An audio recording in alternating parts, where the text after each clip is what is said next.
नमस्कार दोस्तों, मैं Dharmendra Verma online study with DK में आपका बहुत बहुत स्वागत करता हूं। जैसे कि इससे पहले हमने वीडियो बनाया था 3 in 1 जिसमें हिंदी, पर्यावरण और गणित के 15-15 प्रश्न मिले थे।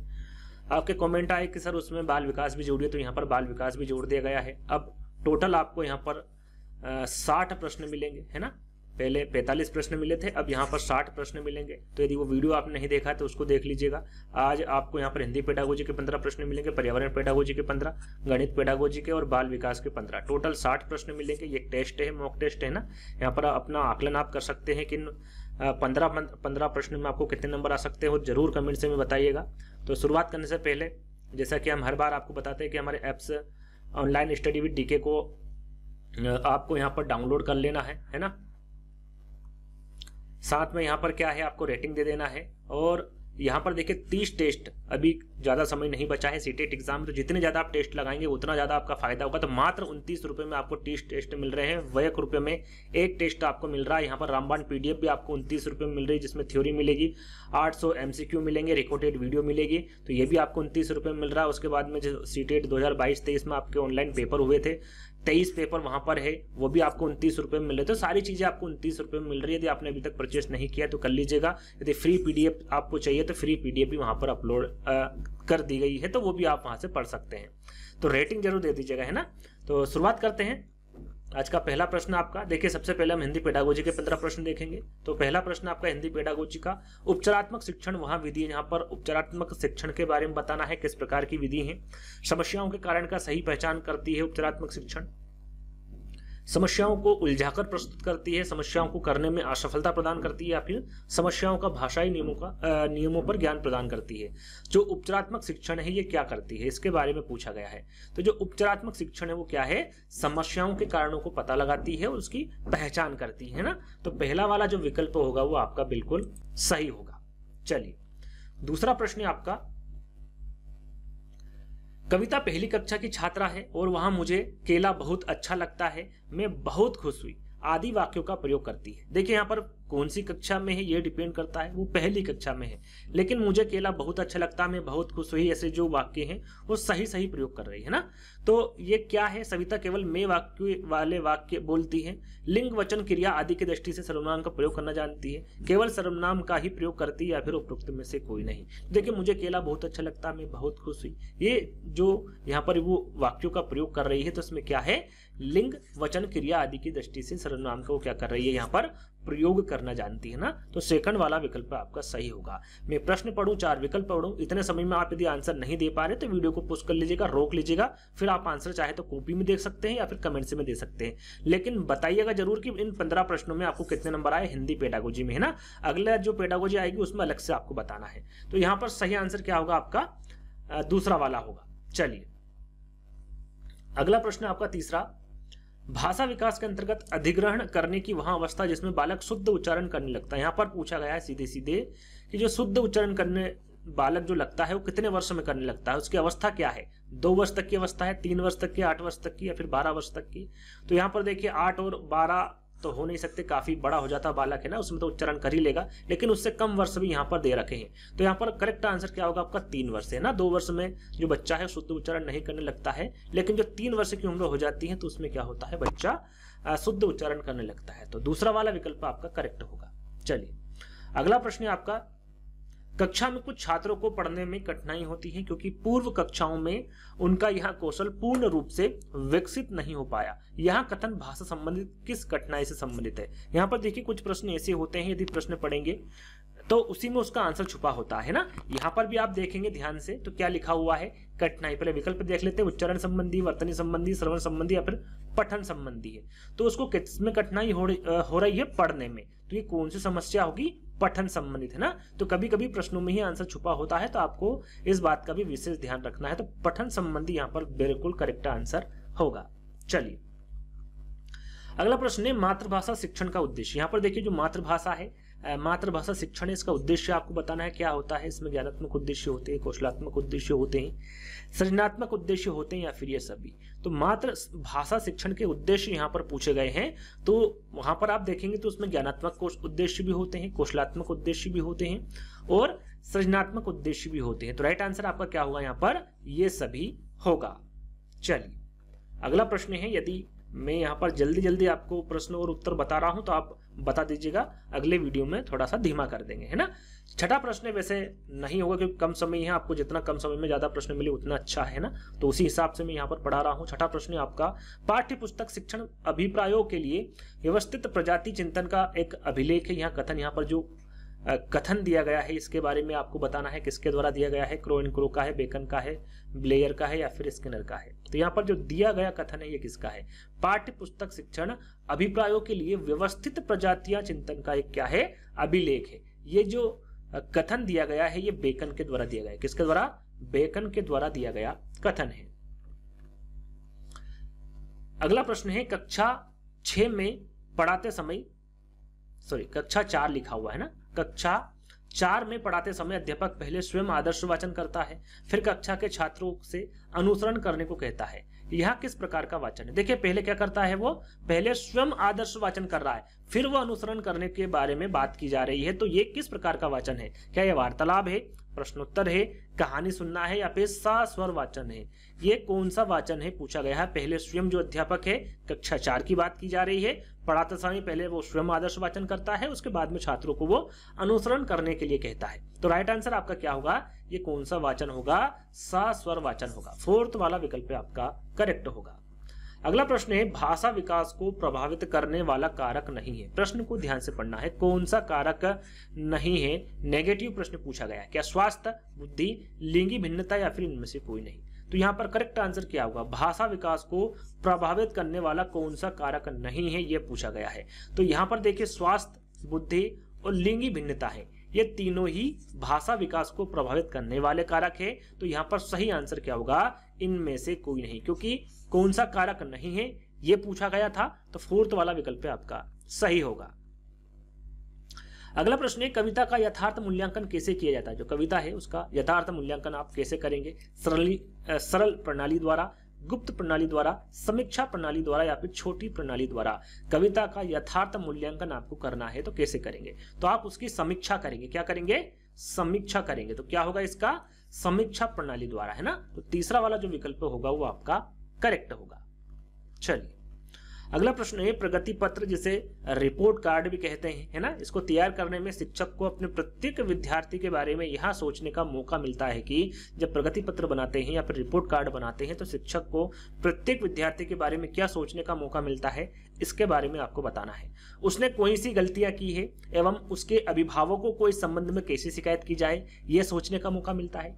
उसने अपने साथियों से कितने कम सीखा और क्यों सीखा, उसने सत्र के दौरान क्या सीखा और किस क्षेत्र में उससे ज्यादा मेहनत करने की जरूरत है, या फिर उसने सत्र के दौरान जो सीखा है वहां अन्य छात्रों से कितना कम है। यहाँ पर आपको जो सही लगे, है ना, जो सबसे ज्यादा बच्चों के लिए लाभदायक है उसी विकल्प को चुनना है। तो 10वें का आंसर क्या होगा, उसने सत्र के दौरान क्या सीखा। जो बच्चा जो सत्र के दौरान सीखता है उसके बारे में आपको सोचना है, साथ में किस क्षेत्र में उसको ज्यादा मेहनत करने की जरूरत है इस बात के बारे में आपको सोचना है। तो तीसरा वाला विकल्प आपका करेक्ट होगा।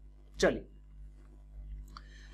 मूल्यांकन का प्रयोजन क्या होता है। बच्चों को डर के दबाव में अध्ययन के लिए प्रेरित करता है। मूल्यांकन बच्चों को 2 वर्गों में विभाजित करता है। बच्चे के विकास के हर पक्ष का मूल्यांकन करता है या फिर दूसरे के विचारों को निष्क्रिय रूप से स्वीकार करता है। तो कभी कभी क्या होता है, जो 4 विकल्प होते हैं इस प्रकार से दे दिए जाते हैं कि वहां पर जो सही विकल्प है उसका चुनाव करना आसान हो जाता है। जैसे कि यहाँ पर दिया हुआ है, बच्चों को डर के दबाव में मूल्यांकन आप कर रहे हैं तो इस प्रकार का होगा नहीं, 2 वर्गों में विभाजित नहीं होगा, दूसरे के विचार को निष्क्रिय रूप में। तीनों में देखेंगे तो नेगेटिव वर्ड दिया हुआ, लेकिन बच्चे के विकास के हर पक्ष का आप मूल्यांकन करेंगे, ये मूल्यांकन का प्रयोजन होता है ना। तो तीसरा वाला विकल्प आपका सही होगा। जो प्रश्न आपको नहीं आते हैं, आप जहां पर तुक्का लगाते हैं तो वहां पर इन बातों का भी ध्यान आपको रखना है, उसके बाद ही आपको तुक्का लगाना है। तो मूल्यांकन का जो प्रयोजन होता है वो क्या होता है, बच्चे के विकास के हर पक्ष का मूल्यांकन करना होता है। अगला प्रश्न है, निम्न में से भाषा शिक्षण का कौन सा सिद्धांत नहीं है। देखिए यहाँ पर भी नेगेटिव प्रश्न पूछा गया है। हर बार मैं आपको बताता हूं, यदि आप एग्जाम देने जा रहे हैं तो सबसे पहले प्रश्नों को आपको सही पढ़ना है, उसके बाद चारों विकल्पों को पढ़ना है। क्या चयन का सिद्धांत है, शिक्षण सूत्रों का सिद्धांत है, बोलचाल का सिद्धांत है, या फिर इनमें से कोई नहीं। कौन सा सिद्धांत नहीं है भाषा शिक्षण का, यह आपको बताना है। तो आप देखेंगे चयन का सिद्धांत, शिक्षण सूत्रों का सिद्धांत और बोलचाल का सिद्धांत। ये तीनों ही आपके भाषा शिक्षण के सिद्धांत हैं। तो राइट आंसर आपका क्या हुआ यहाँ पर, इनमें से कोई नहीं।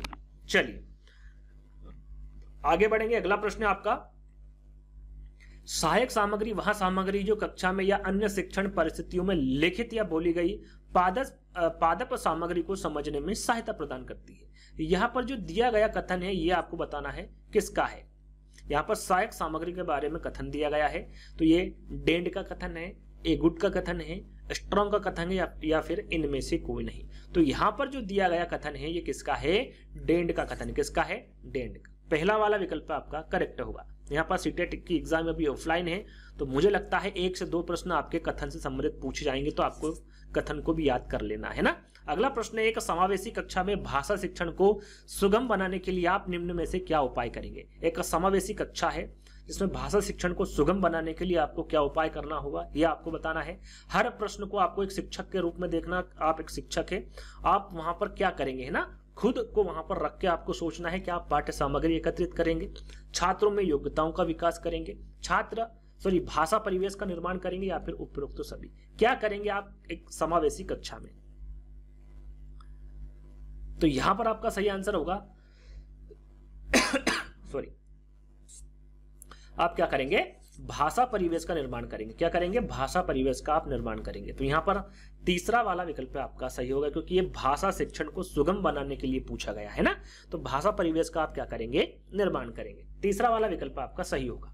चलिए अगला और अंतिम प्रश्न है आपका हिंदी पेडागोजी का, उसके बाद हम बात करेंगे पर्यावरण पेडागोजी की। उच्चारण दोष का कारण आपको यहाँ पर आपको बताना है, वर्गों के उच्चारण का अज्ञान होना है, शारीरिक कारण है, क्षेत्रीय बोलियों का प्रभाव है, या फिर उपरोक्त सभी। उच्चारण दोष का कारण आपको बताना, जो बच्चे उच्चारण करने में त्रुटि करते हैं उसके बारे में यहाँ पर पूछा गया है। तो देखिए वर्गों का उच्चारण में जो अज्ञानता होती है वर्गों के उच्चारण की, ये भी एक दोष है। शारीरिक कारण भी हो सकता है ना, क्षेत्रीय बोलियों का प्रभाव भी हो सकता है। तो यहाँ पर सही आंसर आपका क्या होगा, उपरोक्त सभी होगा। चलिए अब यहाँ पर देखिए 15 प्रश्न आपके कंप्लीट हो गए हैं, किसके, हिंदी पेडागोजी के, है ना। इसमें आपको बताना है हर बच्चे को कि इन 15 प्रश्नों में आपको कितने नंबर आ रहे हैं ना। हर बच्चों को बताना है, क्योंकि यहाँ पर 15 प्रश्न के बाद फिर से एक प्रश्न से मैंने शुरुआत की है, ताकि आपको किसी भी प्रकार का कंफ्यूजन ना हो, है ना।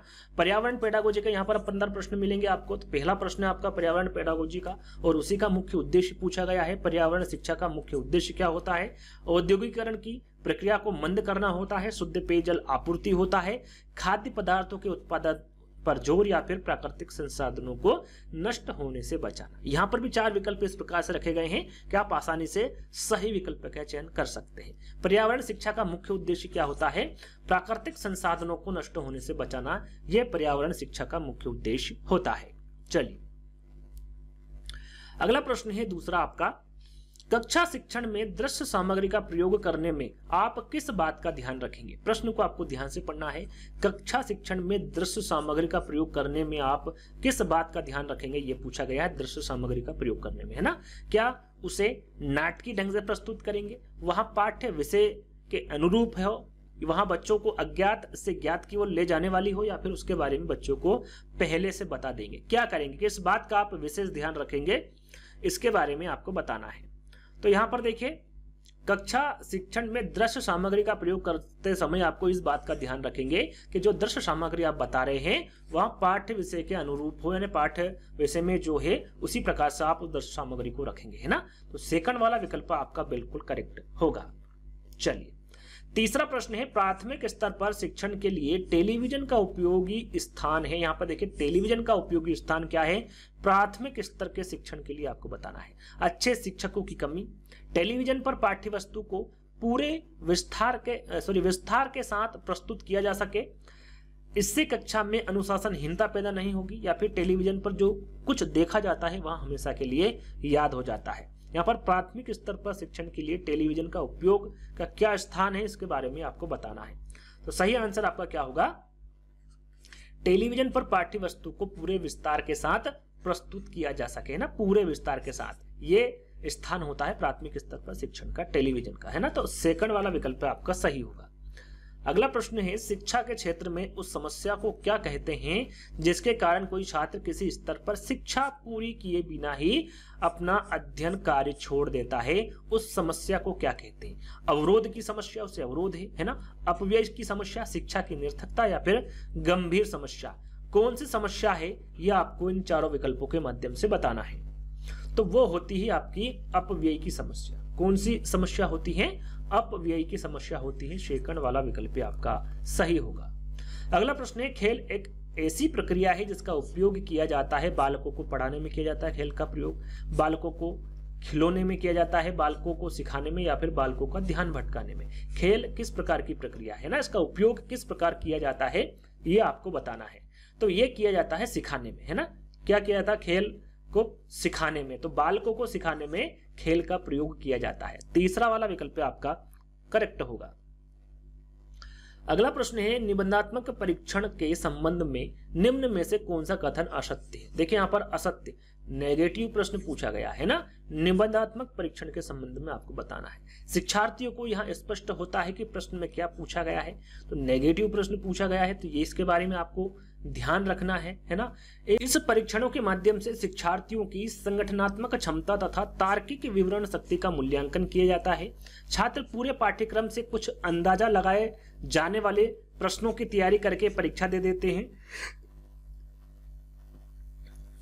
शिक्षार्थी की कल्पना शक्ति की जांच की जा सकती है। तो यहाँ पर नेगेटिव प्रश्न पूछा गया है।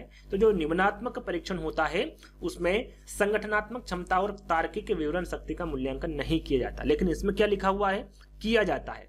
तो यहाँ पर कौन सा सत्य कथन होगा? आपका सेकंड वाला जो विकल्प होगा वो असत्य होगा, है ना। तो दूसरा वाला आपका क्या रहेगा? यहाँ पर सत्य कथन होगा। चलिए अगला प्रश्न है, एक शिक्षक पाठ को पढ़ाने के बाद अपने छात्र को गृह कार्य देता है, क्यों देता है? एक शिक्षक जब पाठ को पढ़ा देता है उसके बाद आपने देखा होगा और आपने किया भी होगा, गृह कार्य देते हैं। तो क्यों देते हैं? गृह कार्य देने से छात्र पढ़ेंगे इसलिए देते हैं। गृह कार्य से छात्रों की प्रगति की जांच की जा सकेगी, छात्रों को व्यस्त रखना आवश्यक है, या फिर गृह कार्य करने से छात्रों के स्वाध्याय की आदत का विकास हो जाएगा। क्या होगा यदि एक शिक्षक पाठ पढ़ाने के बाद गृह कार्य देता है तो, है ना। तो इसका सही आंसर होगा, गृह कार्य करने से छात्रों के स्वाध्याय की आदत क्या होगा? विकास हो सकेगा, है ना। तो फोर्थ वाला विकल्प आपका सही होगा। अगला प्रश्न है, कक्षा शिक्षण में पाठ्य पुस्तक की क्या आवश्यकता है? कक्षा शिक्षण में पाठ्य पुस्तक की आवश्यकता आपको बताना है। सीखने के लिए पाठ्यक्रम पर आधारित व्यवस्थित विषय वस्तु है, वहां सामग्री जिस पर अध्यापकों का शिक्षण आधारित है, ऐसी सामग्री जिस पर अध्यापकों का शिक्षण आधारित है, या फिर अध्यापकों को पढ़ने और संदर्भ की सामग्री। यहाँ पर पाठ्य पुस्तक की क्या आवश्यकता है कक्षा शिक्षण में, इसके बारे में आपको बताना है। तो सही आंसर क्या होगा? सीखने के लिए पाठ्यक्रम पर आधारित क्या है? ये व्यवस्थित विषय वस्तुएं, है ना। तो पहला वाला विकल्प आपका सही होगा।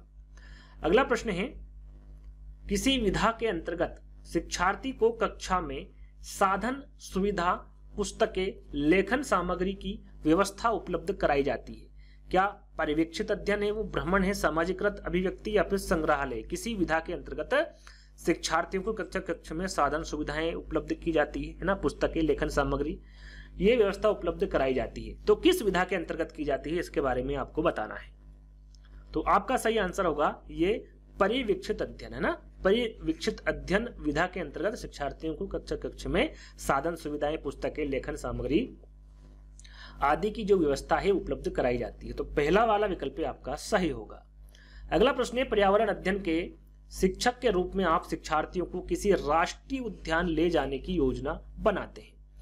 आप शिक्षार्थी को निम्नलिखित में से कौन सी गतिविधि करने की अनुमति नहीं देंगे? यहाँ पर देखिए वो कौन सी गतिविधि है जिसकी अनुमति आप नहीं दे सकते राष्ट्रीय उद्यान में, है ना। इसके बारे में आपको बताना है कि राष्ट्रीय उद्यान के जानवरों के लिए बहुत सारी खाने की सामग्री ले जाना, राष्ट्रीय उद्यान के विभिन्न जानवर कौन सा भोजन खाते यहाँ पता लगाना, राष्ट्रीय उद्यान में जिन जानवरों को वे देखते हैं उनकी फोटो एकत्रित करना, या फिर राष्ट्रीय उद्यान में उन्होंने जो देखा उसका चित्र बनाने के लिए उनकी ड्राइंग की कॉपी को साथ में ले जाना। किसकी अनुमति नहीं देंगे? आप पर्यावरण अध्ययन के एक शिक्षक है, जो बच्चों को आप राष्ट्रीय उद्यान में ले जाते हैं, तो उसमें किस कौन सी गतिविधि करने की आप अनुमति उन्हें नहीं देंगे बच्चों को? तो राइट आंसर आपका होगा उन्हें खाने की सामग्री नहीं ले जाने देंगे, है ना। आपने देखा होगा कोई से भी राष्ट्रीय उद्यान है वहां पर खाने की सामग्री ले जाना अलाउ नहीं होता है। तो राष्ट्रीय उद्यान के जानवरों के लिए बहुत सारी खाने की सामग्री ले जाना, है ना। तो पहला वाला विकल्प आपका क्या होगा, सही होगा। अगला प्रश्न है, निम्नलिखित में से कौन सा क्रियाकलाप शिक्षार्थियों के लिए पर्यावरण अध्ययन के शिक्षण हेतु उपयुक्त नहीं है। यहाँ पर देखिए नेगेटिव प्रश्न पूछा गया है, कौन सा क्रियाकलाप है जो शिक्षार्थियों के लिए पर्यावरण अध्ययन के शिक्षण हेतु उपयुक्त नहीं है। यहाँ पर पहला विकल्प है आपका, शिक्षार्थियों द्वारा विद्यालय के पर्यावरण के घटकों का विद्यालय में पड़ने वाले प्रभाव के विषय में एक रिपोर्ट तैयार करना। बिल्कुल आप रिपोर्ट तैयार कर सकते हैं। घरों में पाए जाने वाले जीवों के विषय में जानकारी इकट्ठा करना आप बिल्कुल कर सकते हैं पर्यावरण अध्ययन में, है ना। ग्राम या आसपास में स्थित नर्सरी में पाए जाने वाले पौधों का अवलोकन भी आप कर सकते हैं। घरों में पाए जाने वाले कीटों को पकड़कर मार डालना, है ना। ये तो वैसा ही आप समझ जाएंगे विकल्प कौन सा सही है। तो फोर्थ वाला विकल्प जो होगा आपका बिल्कुल करेक्ट होगा, ऐसा हमें नहीं करना है ना। तो फोर्थ वाला विकल्प आपका सही होगा। अगला प्रश्न है, रिक्त स्थान से अभिप्राय अनुभवों की उस नियोजित श्रृंखला से है जो उद्दीपक अनुक्रिया संबंध के संदर्भ में प्रभावित माने जाने वाली दक्षता की ओर अग्रसर करती है। क्या वो अभिक्रमिक अनुदेशन से अभिप्राय है, अभिप्रेरणा से, सृजनात्मकता है या फिर योजना से है, किससे है, किससे अभिप्राय है। तो राइट आंसर क्या होगा आपका, अभिक्रमिक अनुदेशन, है ना। अभिक्रमिक अनुदेशन से अभिप्राय अनुभवों की उस नियोजित श्रृंखला से होता है जो उद्दीपक अनुक्रिया संबंध के संदर्भ में प्रभावशाली माने जाने वाली दक्षता की ओर अग्रसर करती है। पहला वाला विकल्प आपका सही होगा। अगला प्रश्न है, निम्नलिखित में से क्या पर्यावरण अध्ययन में शिक्षण हेतु सर्वाधिक उपयुक्त है। यहाँ पर देखिए पॉजिटिव प्रश्न पूछा गया, पर्यावरण अध्ययन में शिक्षण हेतु सर्वाधिक उपयुक्त क्या है, इसके बारे में आपको यहाँ पर बताना है। शिक्षार्थियों के कक्षागत अनुभव को बाहरी दुनिया से जोड़ना, शिक्षार्थियों हेतु यहाँ सूचना उपलब्ध कराना कि उन्हें कौन सी पुस्तक पढ़नी चाहिए, शिक्षार्थियों को विभिन्न विषयों पर व्याख्यान देना, या फिर पर्यावरण अध्ययन से संबंधित तकनीकी शब्दों का आकलन करना। यहाँ पर आप चारों विकल्प देखेंगे तो कहीं ना कहीं आपको चारों विकल्प सही लगेंगे, लेकिन यहाँ पर सर्वाधिक उपयुक्त कौन सा है पर्यावरण अध्ययन में शिक्षण हेतु, ये पूछा गया है। तो सर्वाधिक उपयुक्त कौन सा है आपका, पर्यावरण अध्ययन के बारे में पूछा जा रहा है। तो शिक्षार्थियों को कक्षागत अनुभव को क्या करना है, बाहरी दुनिया से जोड़ना, है ना। तो पहला वाला विकल्प आपका क्या होगा, करेक्ट होगा। अगला प्रश्न है, प्रश्नोत्तरी विधि यहाँ विचारणीय है कि क्या है। प्रश्नोत्तर विधि के बारे में पूछा गया है। पाठ्य पुस्तक के शब्दों एवं वाक्यों का प्रयोग किया जाए तो प्रश्नोत्तर विधि में ऐसा नहीं होता है। बालकों को प्रश्न के उत्तर देने के लिए तैयार होने को कहा जाए तो ऐसा भी नहीं होता है। क्या होता है, छात्रों को प्रश्न के उत्तर स्वयं सोचकर देने को कहा जाए। स्वयं सोचना, है ना। ये प्रश्नोत्तर विधि याद रखेगा, छात्रों को प्रश्न के उत्तर स्वयं सोचकर देने को कहा जाए। यहाँ पर जो तीसरा वाला विकल्प होगा वो करेक्ट होगा, फोर्थ वाला भी आपका गलत होगा। अगला प्रश्न है और अंतिम प्रश्न है पर्यावरण पेडागोजी का। तो यहाँ पर प्रश्न में दिया हुआ है,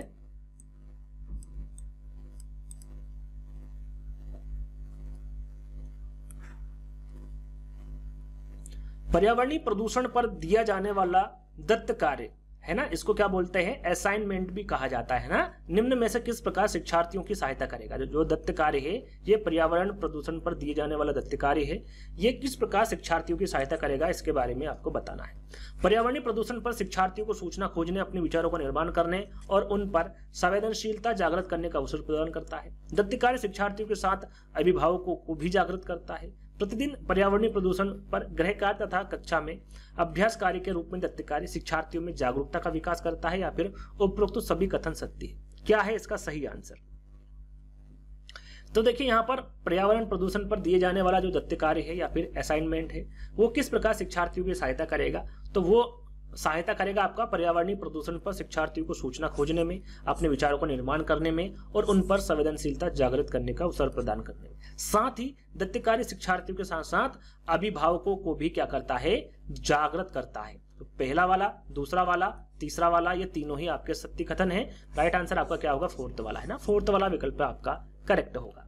चलिए यहाँ पर आपके जो 15 प्रश्न है पर्यावरण पेडागोजी के वो समाप्त होते, तो इनमें आपको कितने नंबर आए ये आपको जरूर बताना है। अब बात करेंगे गणित पेडागोजी के 15 प्रश्नों के बारे में, है ना। उसके बाद हम बाल विकास के 15 प्रश्न के बारे में बात करेंगे। तो गणित पेडागोजी का आपका पहला प्रश्न है, प्राथमिक स्तर पर गणित की पहेलियां मदद करती है। किसमें मदद करती है जो गणित की पहेलियां है, इसके बारे में पूछा गया है। कक्षा के प्रतिभा संपन्न विद्यार्थियों को पहचानने में मदद करती है, विद्यार्थियों को मनोरंजन प्रदान करने में मदद करती है, समस्या सुलझाने के कौशलों को परखने में मदद करती है, या फिर समस्या सुलझाने के कौशलों को प्रोत्साहित करती है। तो जो गणित की पहेलियां होती हैं ये समस्या सुलझाने के कौशलों को क्या होता है, परखने में मदद करती है। तो यहाँ पर तीसरा वाला जो विकल्प होगा वो आपका सही होगा। अगला प्रश्न है, गणितीय संचारण उल्लेख करता है। जो गणितीय संचारण है ये क्या उल्लेख करता है? गणितीय विचारों को समाहित और संगठित करने की क्षमता है, समस्याओं को सुलझाने की क्षमता है, गणित प्रश्नोत्तरी में भाग लेने का कौशल है, या फिर गणित की कक्ष में बोलने की क्षमता है। गणितीय संचारण क्या उल्लेख करता है या फिर किसका उल्लेख करता है? दूसरे का सही आंसर क्या होगा? गणित विचारों को समाहित और संगठित करने की क्या है, क्षमता है। तो पहला वाला जो विकल्प होगा वो आपका करेक्ट होगा। अगला प्रश्न, राष्ट्रीय पाठचर्या रूपरेखा, जिसको हम शॉर्ट फॉर्म में क्या कहते हैं, एनसीएफ कहते हैं ना, एनसीएफ क्या कहते हैं, 2005 वर्ष 2005 के अनुसार प्राथमिक विद्यालय में गणित पढ़ाने का जो मुख्य उद्देश्य होता है वो कौन सा नहीं है? नेगेटिव प्रश्न पूछा गया, ध्यान दीजिएगा, है ना। कौन सा नहीं है गणित पढ़ाने का मुख्य उद्देश्य? बच्चे की सोच विचार प्रक्रिया को गणितीय रूप देना, बच्चों के संदर्भ में गणित का वर्णन करना, समस्या समाधान में कौशल को बढ़ाना, या फिर गणित में उच्चतर पढ़ाई की तैयारी करना। क्या है एनसीएफ 2005 का कौन सा मुख्य उद्देश्य नहीं गणित पढ़ाने का? तो जो मुख्य उद्देश्य होता है नहीं है वो है गणितीय रूप देना, है ना। बच्चे की सोच विचार प्रक्रिया का गणितीय रूप देना ये गणित पढ़ाने का मुख्य उद्देश्य नहीं है ना, याद रखिएगा एनसीएफ 2005 के अनुसार। तो पहला वाला जो विकल्प होगा वो करेक्ट होगा। अगला प्रश्न है, प्राथमिक स्तर पर गणित की पाठ्य पुस्तकों की सबसे अधिक महत्वपूर्ण विशेषता निम्नलिखित में से कौन सी है? यहाँ पर देखिए सबसे अधिक महत्वपूर्ण विशेषता आपको बतानी है। प्राथमिक स्तर पर गणित की पाठ्य पुस्तकों की सबसे अधिक महत्वपूर्ण विशेषता कौन सी है? संकल्पनाओं का उच्चतर कक्षाओं में संबंध जोड़ा जाना चाहिए, संकल्पनाओं को जटिल से सरल रूप से प्रदर्शित किया जाना चाहिए, संकल्पनाओं को पूर्णता श्रेणीबद्धता में प्रस्तुत किया जाना चाहिए, या फिर संकल्पनाओं को मूर्त से अमूर्त रूप में प्रस्तुत किया जाना चाहिए। किस प्रकार प्रस्तुत किया जाना चाहिए ये आपको इन चारों विकल्पों के माध्यम से बताना है और सबसे अधिक महत्वपूर्ण विशेषता का चयन करना है। तो यहाँ पर सही आंसर क्या होगा? मूर्त से अमूर्त रूप में, है ना। संकल्पनाओं को मूर्त से अमूर्त रूप में क्या करना चाहिए? प्रस्तुत किया जाना चाहिए। फोर्थ वाला जो विकल्प होगा वो आपका करेक्ट होगा। अगला प्रश्न, पांचवा प्रश्न है, यदि आपकी नियुक्ति किसी कक्षा 5 तक के स्कूल में हो जाती है तो आप गणित के अध्यापक हैं, पहले दिन कक्षा में जाते हैं, तो आपका प्रथम कार्य क्या होगा? आपकी कक्षा 5 में नियुक्ति हो गई है ना, आप गणित के अध्यापक है और आपका पहला दिन है। तो जब आप कक्षा में जाएंगे तो आपका प्रथम कार्य क्या होगा, इसके बारे में आपको बताना है। बच्चों के विषय में नाम आदि की जानकारी लेना हो सकता है, उनके ज्ञान और भावना के विषय में पता लगाना ये भी हो सकता है, अपने विषय में अपनी योग्यता बताना, या फिर उपरोक्त सभी। तो यहाँ पर उपरोक्त सभी बिल्कुल करेक्ट आंसर होगा। प्रथम कार्य आपका यह होगा कि बच्चों के विषय में नाम आदि की जानकारी आप ले सकते हैं, अपने उनके ज्ञान और भावना के विषय में आप पता लगा सकते हैं और अपने विषय में अपनी योग्यता बता सकते हैं। तो तीनों विकल्प आपके करेक्ट होंगे, इसका मतलब है कि फोर्थ तो आपका राइट आंसर होगा। चलिए अगला प्रश्न है, गणित शिक्षण के दौरान बच्चों में त्रुटियों का विश्लेषण करने हेतु एक शिक्षक के लिए क्या आवश्यक है? गणित शिक्षण के दौरान जो बच्चे त्रुटियां करते हैं उसका विश्लेषण करने हेतु एक शिक्षक के लिए आवश्यक कार्य आपको बताना है क्या है? बच्चों को गणित विषय के प्रति जागरूक करना, बच्चों को गणितीय चिन्हों का सही प्रयोग करने के लिए समझाना, बच्चों में समस्या का विश्लेषण तथा संश्लेषण करने की योग्यता का विकास करना, या फिर उपरोक्त सभी। तो यहाँ पर देखिए त्रुटियों का विश्लेषण करने हेतु एक शिक्षक के लिए जो आवश्यक है और बच्चों को गणित विषय के प्रति जागरूक करना भी है, साथ में बच्चों को गणितीय चिन्हों का सही प्रयोग करने के लिए समझाना भी है, और बच्चों में समस्या का विश्लेषण तथा संश्लेषण करने की योग्यता का विकास करना भी है, यानी कि उपरोक्त सभी यहाँ पर आपका राइट आंसर होगा। अगला प्रश्न है, गणित विषय में छात्रों की रुचि पैदा करने के लिए प्रभावी तरीका आपको बताना है। क्या है प्रभावी तरीका? गणित विषय में छात्रों की रुचि पैदा करने के लिए कमजोर छात्रों हेतु अतिरिक्त कक्षाओं की व्यवस्था करना, समय विभाग चक्र में गणित विषय को अधिक कालांश देना, विद्यालय में गणित की पुस्तकें खरीद कर लाना, या फिर खेल विधि में शिक्षण करवाना। देखिए सबसे प्रभावी तरीका आपको बताना है क्या है। तो यहाँ पर सबसे प्रभावी तरीका होता है गणित विषय में छात्रों की रुचि पैदा करने के लिए खेल विधि से शिक्षण करवाना। क्या? खेल विधि से शिक्षण करवाना। फोर्थ वाला विकल्प आपका सही होगा। अगला प्रश्न है, मूल्यांकन एक ऐसी प्रक्रिया है जो हमें यह बताती है कि सही ढंग से किसी वस्तु का मापन किया जा सकता है। यहाँ कथन किसका है? यहाँ पर मूल्यांकन पर एक कथन दिया गया है, किसके द्वारा दिया गया है? गुड्स का है, क्विलेन का है, हन्ना का है या फिर डांडेकर का है? तो ये जो कथन है ये किसका है? तो यहाँ पर सही आंसर होगा ये गुड्स के द्वारा दिया गया है कि मूल्यांकन एक ऐसी प्रक्रिया है जो हमें यहाँ बताती है कि सही ढंग से किसी वस्तु का मापन किया जा सकता है। तो यहाँ कथन गुड्स के द्वारा दिया गया है। तो पहला वाला विकल्प आपका सही होगा। अगला प्रश्न है,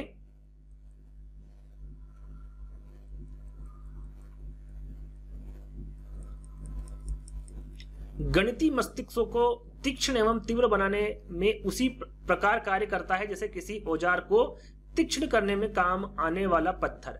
इसके अध्ययन से स्पष्ट है कि तर्कसम्मत एवं क्रमबद्ध रूप से भली भांति सोचने की शक्ति आती है। यहाँ जो कथन है ये किसका है? यहाँ पर जो कथन है इसके बारे में आपको बताना है कि ये दिया गया कथन किसका है। 4 विकल्प है आपके सामने। हब्स का है, प्लेटो का है, सल्टज का है या फिर लोक का है? तो यहां पर जो दिया गया कथन है ये हब्स के द्वारा दिया गया कथन है। चलिए अगला प्रश्न है आपका, गणित विषय में मूल्यांकन एक प्रक्रिया है जिसका क्या आशय है? बच्चों में यहां पता लगाना कि गणित में उसकी रुचि का समावेश है। मूल्यांकन से अध्यापक द्वारा बच्चों की शैक्षिक उपलब्धि का पता लगाना, बच्चों की कमजोरी का पता लगाना या फिर उपरोक्त में से कोई नहीं। गणित विषय में मूल्यांकन का आपको बताना है मूल्यांकन क्या है ना, गणित विषय में। तो यहाँ पर 10वें का सही आंसर होगा आपका, मूल्यांकन से अध्यापकों द्वारा बच्चों की शैक्षिक उपलब्धि का क्या होता है? पता लगाया जा सकता है ना। तो यहाँ पर सेकंड वाला विकल्प आपका सही होगा। अगला प्रश्न है, गणित सभी विज्ञानों का सिंह द्वार व कुंजी है। यह कथन किसका है? काफी इंपोर्टेंट कथन है, आपको पता होना चाहिए। ड्यूइट का है, बेकन का है, स्किनर का है या फिर कॉमेट का है? तो यहाँ पर जो दिया गया कथन है ये बेकन के द्वारा दिया गया है कि जो गणित है वो सभी विज्ञानों का सिंह द्वार व कुंजी है। अगला प्रश्न है, कक्षा में गणित शिक्षण के साथ साथ आयोजित की जाने वाली मासिक परीक्षाओं की आवश्यकता होती क्यों होती है? छात्रों की कमजोरी दूर करने के लिए होती है, छात्रों की वार्षिक परीक्षाओं में अंक वृद्धि करने के लिए, छात्रों के अधिक से अधिक अभ्यास के लिए या फिर छात्रों के गणित के प्रति रुचि बढ़ाने के लिए? आपने देखा होगा कक्षा में गणित शिक्षण के साथ साथ आयोजित की जाने वाली जो मासिक परीक्षाएं होती, मासिक परीक्षाएं ली जाती हैं, तो वो क्यों ली जाती हैं, क्यों आवश्यक है, इसके बारे में आपको बताना है। तो वो आवश्यक है छात्रों के अधिक से अधिक अभ्यास के लिए ना, छात्रों का अधिक से अधिक अभ्यास हो सके इसलिए मासिक परीक्षाओं की आवश्यकता होती है। तो तीसरा वाला विकल्प आपका सही होगा। अगला प्रश्न है, गणित की समकेंद्रीय पद्धति की विशेषता। यहाँ पर समकेंद्रीय पद्धति की विशेषता आपको बताना है। सरल से कठिन की ओर है, कठिन से सरल की ओर है, सरल से सरल की ओर या फिर कठिन से कठिन की ओर है। गणित की समकेंद्रीय पद्धति की विशेषता क्या होगी? सही आंसर होगा सरल से कठिन की ओर। क्या है इसकी विशेषता? सरल से कठिन की ओर है। तो पहला वाला विकल्प आपका सही होगा। अगला प्रश्न है, मूल्यांकन की दृष्टि से एक अच्छी परीक्षा में सामान्यतः निम्नलिखित में से कौन सा गुण आवश्यक नहीं है? अच्छी परीक्षा में जो सामान्यतः आवश्यक गुण नहीं है उसके बारे में आपको बताना है। विश्वसनीयता बिल्कुल है, वेधता बिल्कुल है, परिणाम है, व्यापकता है। क्या है चारों विकल्पों में से? तो देखिए यहाँ पर परिणाम, जो गुण आवश्यक नहीं है वो परिणाम आवश्यक नहीं होता है। क्या? परिणाम है ना। तो तीसरा वाला जो विकल्प होगा वो सही होगा, है ना। तो अगले प्रश्न की ओर बढ़ेंगे। अगला प्रश्न है आपका और अंतिम प्रश्न है ये, डॉक्टर B.S. ब्लूम के अनुसार वर्तमान परीक्षा प्रणाली में निम्नलिखित में से कौन सा एक दोष नहीं है? देखिए ब्लूम से काफी प्रश्न पूछे जाते हैं, है ना, तो आपको पता होना चाहिए इनसे संबंधित। तो क्या पहला वाला विकल्प है, कक्षा में जो कार्य किया जाता है, नेगेटिव प्रश्न पूछा गया है, इस पर विशेष ध्यान देना है। कक्षा में जो कार्य किया जाता है वो विषय के उद्देश्य को ध्यान में रखकर नहीं किया जाता है। प्रश्न पत्र में मौलिकता का पूर्ण अभाव रहता है। उत्तर पुस्तिकाओं का मूल्यांकन करने में शिक्षक की आत्मनिष्ठा का प्रभाव पड़ता है या फिर उपरोक्त पाठ्यक्रम का सही निर्माण करना। यहाँ पर कौन सा दोष नहीं है इसके बारे में आपको बताना है। तो सही आंसर होगा उपयुक्त पाठ्यक्रम का सही निर्माण करना। फोर्थ वाला विकल्प आपका बिल्कुल करेक्ट होगा, ये एक दोष नहीं है। तो ये जो गणित पेडागोजी के 15 प्रश्न है वहीं पर समाप्त होते हैं। इसमें आपको कितने नंबर आए कमेंट्स के माध्यम से बताइएगा। चलिए अब बाल विकास के 15 प्रश्न की बात कर लेते हैं। पहला प्रश्न है, एक खेल क्रिया के दौरान चोट लगने पर रोहन रोने लगा। यहाँ देखकर उसके पिता ने कहा कि लड़कियों की तरह व्यवहार ना करो, लड़के रोते नहीं है। जो ये जो लैंगिक रूढ़िवादिता के जो प्रश्न हैं काफी पूछे जाते हैं। आपने देखा होगा 1 से 2 प्रश्न आपके एग्जाम में पूछे ही जाते हैं, तो याद रखिएगा काफी पहले भी पूछे जा चुके हैं। तो इसका सही आंसर क्या होगा? पिता का क्या कथन है कि लैंगिक रूढ़िवादिताओं को दर्शाता है, यह कथन लैंगिक रूढ़िवादिताओं को चुनौती देता है, लैंगिक भेदभाव को कम करता है, या फिर लैंगिक समानता को बढ़ाता है? क्या करता है यह कथन? तो सही आंसर क्या होगा? ये लैंगिक रूढ़िवादिताओं को दर्शाता है ना, तो पहला वाला विकल्प आपका सही होगा।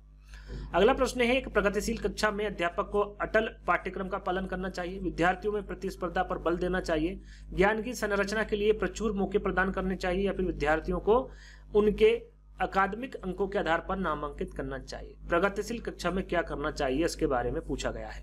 तो यहां पर आपका सही आंसर होगा 2 का,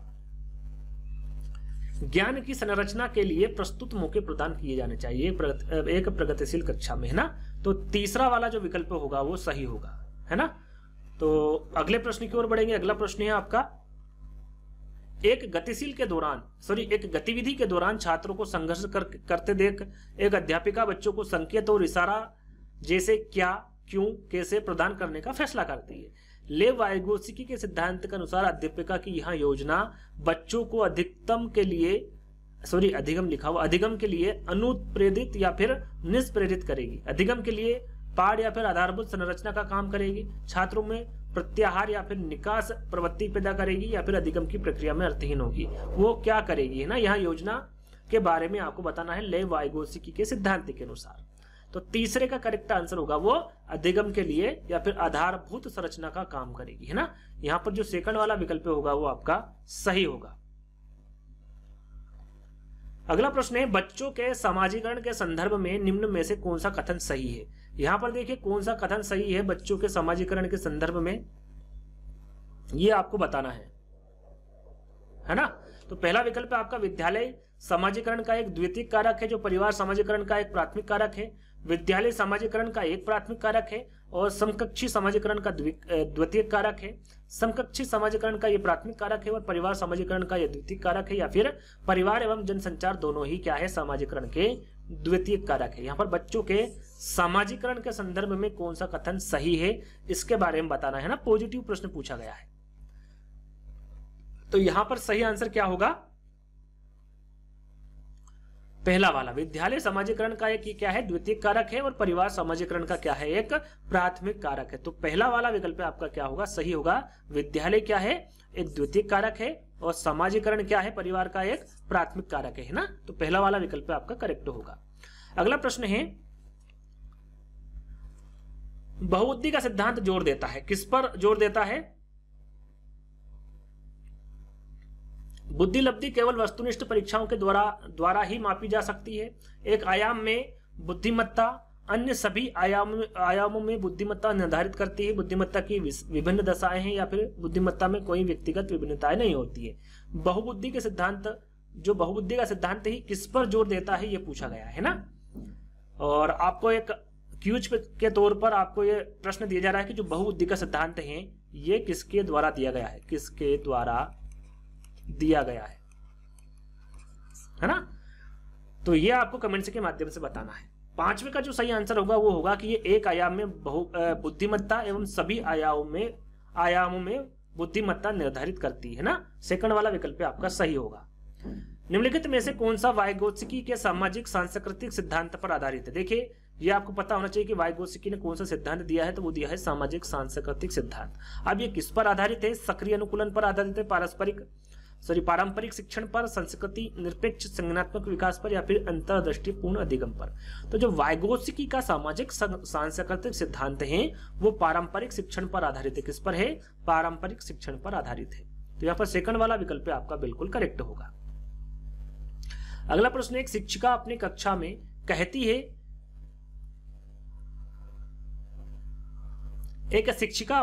कहती है कि सभी प्रकार के प्रदत्त कार्य का निर्माण इस प्रकार किया गया है कि प्रत्येक विद्यार्थी अधिक प्रभावशाली ढंग से सीख सके, अतः सभी विद्यार्थी बिना किसी अन्य की सहायता से अपना कार्य पूर्ण करें। यहाँ कोहलबर्ग के किस नैतिक विकास के चरण की ओर संकेत करता है? कौन सा चरण है भाई? फोर्थ चरण है, फिफ्थ है, फर्स्ट है, या फिर सेकंड है? यानी कि औपचारिक चरण कानून और व्यवस्था है, औपचारिक चरण सामाजिक संविदा है, औपचारिक चरण दंड परिवर्जन है, या फिर औपचारिक चरण व्यक्तिक और विनिमय है। तो यहाँ पर देखिए प्रभावी ढंग से सीख सके जो प्रत्येक विद्यार्थी है, और साथ में सभी विद्यार्थी बिना किसी अन्य की सहायता से अपना कार्य पूर्ण कर सके। तो ये जो कोहलबर्ग का जो नैतिक विकास का चरण है वो किस चरण की ओर संकेत करता है? तो ये करता है आपका चरण 4th, है ना, चरण 4th की ओर, यानी कानून और व्यवस्था की ओर संकेत करता है। प्रथम जो विकल्प होगा वो आपका सही होगा। 14 वर्षीय देविका अपने आप में पृथक स्वनियंत्रित व्यक्ति की भावना को विकसित करने का प्रयास कर रही है। क्या कर रही है? वो स्वनियंत्रित व्यक्ति की भावना को विकसित करने का प्रयास कर रही है 14 वर्षीय देविका। तो यहाँ विकसित कर रही, क्या विकसित कर रही है? नियमों के प्रति घृणा विकसित कर रही है, स्वायत्तता विकसित कर रही है, किशोरावस्थात्मक अक्खड़पन विकसित कर रही है, या फिर परिपक्वता विकसित कर रही है। तो देखिए, पृथक स्वनियंत्रित व्यक्ति की भावना यानी कि स्वयं अपने निर्णय लेने की भावना विकसित कर रही है। तो वो क्या कर रही है? स्वायत्तता कर रही है ना। क्या विकसित कर रही है? स्वायत्तता विकसित कर रही है। तो सेकंड वाला विकल्प आपका सही होगा। अगला प्रश्न है, प्रगतिशील शिक्षा के संदर्भ में निम्नलिखित में से कौन सा कथन जॉन ड्वी के अनुसार समुचित है? यहाँ पर जॉन ड्वी के अनुसार आपको बताना है। कक्षा में प्रजातंत्र का कोई स्थान नहीं होना चाहिए, विद्यार्थियों को स्वयं ही सामाजिक समस्याओं को सुलझाने में सक्षम होना चाहिए, जिज्ञासा विद्यार्थियों के स्वभाव में अंतर्निहित नहीं है अपितु इसका कर्षण या फिर संवर्धन करना चाहिए, कक्षा में विद्यार्थियों को निरीक्षण करना चाहिए ना कि सुनना चाहिए। यहाँ पर प्रगतिशील शिक्षा के संदर्भ में आपको निम्नलिखित में से कौन सा कथन जॉन ड्वी के अनुसार समुचित है, इसके बारे में आपको बताना है कौन सा उचित है जॉन ड्वी के अनुसार। तो राइट आंसर आपका यहाँ पर होगा, विद्यार्थी को स्वयं ही सामाजिक समस्याओं को सुलझाने में क्या होना चाहिए? सक्षम होना चाहिए ना। ये जॉन ड्वी के अनुसार समुचित कथन है। तो सेकंड वाला विकल्प आपका सही होगा। भाषा अवबोधन के संबंध में विकार आपको बताना है कौन सा है? चालाघात है, पठन वैकल्य है, वाक संबंध रोग है, या फिर भाषाघात है? तो ये जो भाषा अवबोधन के संबंध में विकार पूछा गया है तो ये कौन सा होगा? भाषाघात विकार होगा। ये मस्तिष्क से संबंधित होता है, इसमें बोलने लिखने में इसमें कठिनाई होती है ना। तो यहाँ पर सही आंसर क्या होगा? आपका 4th वाला होगा। ये मस्तिष्क का एक ऐसा विकार होता है जिसमें व्यक्ति के बोलने में, लिखने में तथा बोले और लिखे हुए शब्दों को समझाने या फिर प्रकट करने में अनियमितता होती है। तो 4th वाला विकल्प आपका क्या होगा? करेक्ट होगा। अगला प्रश्न, निम्नलिखित में से कौन सी संज्ञानात्मक क्रिया दी गई सूचना के विश्लेषण के लिए प्रयोग में लाई जाती है? वर्णन करना, पहचान करना, अंतर करना, या फिर वर्गीकृत करना? यहाँ पर संज्ञानात्मक क्रिया दी गई सूचना के विश्लेषण के लिए प्रयोग में लाई जाने वाली कौन सी संज्ञानात्मक क्रिया है? तो वो है अंतर करना। क्या है? अंतर करना। तीसरा वाला विकल्प आपका सही होगा। अगला प्रश्न है, राजेश अति लोलुप पाठक है। लोलुप का मतलब होता है यहाँ पर जिज्ञासु। किस प्रकार का पाठक है वो? जिज्ञासु पाठक है। वह अपने कोर्स की पुस्तक पढ़ने के अतिरिक्त प्रायः पुस्तकालय जाता है। भाई अपने कोर्स जो लिया हुआ है उसकी पुस्तक पढ़ लेता है, उसके साथ में वो पुस्तकालय भी जाता है और भिन्न प्रकार की वो पुस्तकें भी पढ़ता है।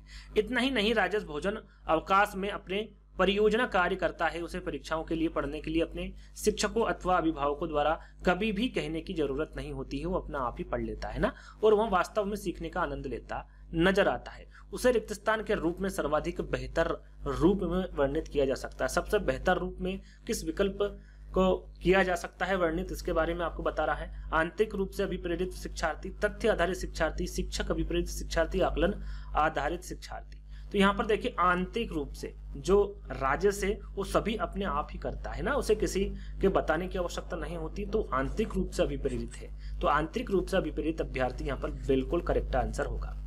अगला प्रश्न है, यदि पूर्व प्राथमिक स्तर पर बच्चों पर खोज करने की अनुमति दे दी जाए तो वे संतुष्ट हो जाते हैं।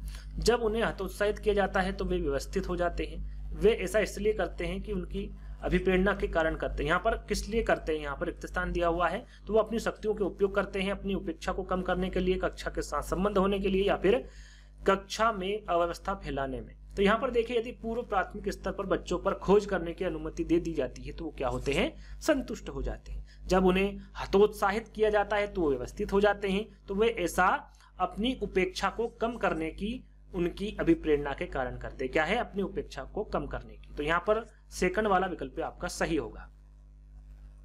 अगला प्रश्न है, मानव बुद्धि एवं विकास की समझ शिक्षा को रिक्त स्थान के योग्य बनाती है। निष्पक्ष रूप से अपने शिक्षा का अभ्यास शिक्षण के समय शिक्षार्थी के संवेगों पर नियंत्रण बनाए रखना, विविध शिक्षार्थियों के शिक्षण के बारे में स्पष्टता या फिर शिक्षार्थियों को यहाँ बनाने की वे अपने जीवन को कैसे सुधार सके। तो यहाँ पर 14 का आंसर क्या होगा? यहाँ पर आपका 14वें का आंसर होगा मानव बुद्धि एवं विकास की समझ शिक्षक को योग्य बनाती है कि विविध शिक्षार्थियों के शिक्षण के बारे में स्पष्टता के योग्य बनाती है। तीसरा वाला विकल्प आपका करेक्ट होगा। अगला और अंतिम प्रश्न है, यूं कहे तो बाल विकास का आपका अंतिम प्रश्न है और यूं कहे तो आपका वीडियो का 60वां प्रश्न है ना। यहाँ पर आपका वीडियो समाप्त हो जाएगा। निम्नलिखित में से कौन सा कथन सत्य है ये आपको बताना है। शिक्षक द्वारा प्रश्न पूछना संज्ञानात्मक विकास में बाधक है। कौन सा कथन सत्य है ये आपको बताना है। विकास और सीखना समाज सांस्कृतिक संदर्भों में अप्रभावित रहता है, ये प्रभावित रहता है ना, तो ये आपका गलत हो गया। शिक्षार्थी एक निश्चित तरीके से सीखता है तो निश्चित तरीके से नहीं सीखता है। खेलना संज्ञान और सामाजिक दक्षता के लिए सार्थक है, तो बिल्कुल सही, खेलना जो है वो संज्ञान और सामाजिक दक्षता के लिए सार्थक है। तो 4th वाला जो विकल्प होगा वो आपका करेक्ट होगा। और यहीं पर आपके जो बाल विकास के 15 प्रश्न है वो यहीं पर समाप्त होते हैं। तो इसमें कितने नंबर आए आपको बताना है। टोटल 60 प्रश्न आपको मिल चुके हैं। तो यदि आपको वीडियो अच्छा लगा हो तो लाइक करना है, शेयर करना है, चैनल को सब्सक्राइब कर लेना है। और अभी तक हमारे ऐप से ऑनलाइन स्टडी विद डीके को डाउनलोड नहीं किया है तो डाउनलोड कर लीजिएगा। वहां पर सारी चीजें आपको 29 रुपये में प्राप्त हो रही है। तो जल्द ही दोस्तों एक नए वीडियो के साथ मिलते हैं। जब तक के लिए धन्यवाद।